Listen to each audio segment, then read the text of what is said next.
ஆனால் பெத்தியை வந்து கண்டுபிடிங்கன்னா ஈஸியாக கண்டுபிடிச்சிட முடியுமா? ஸோ வந்து ஒரு சப்போர்ட்டிங் கேரக்டரில் ஒரு ரோல் வருவார்.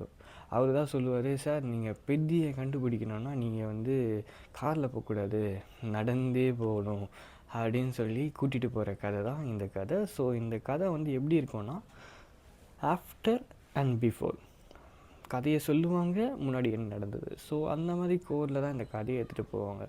இந்த கதையோட கோர் என்னென்னா, ஒரு ஊர், பின்கோடே இல்லாத ஒரு ஊர், ரயில் வராத ஒரு ஊர், பஸ்ஸே வராத ஒரு ஊர், ஸ்கூலு எதுவுமே இல்லாத ஒரு ஊர். ஆனால் இவங்க வந்து வெளியூருக்கு போய், பக்கத்து ஊருக்கு போய் சம்பாரித்து அதுக்கப்புறம் அவங்க ஒரு மாதத்தில் 2 நாள் தான் ஊருக்கு வரா மாதிரி பார்ப்பாங்க. ஸோ இங்கே இவங்க தூங்குறதுக்கும் காசு கொடுக்கணும்.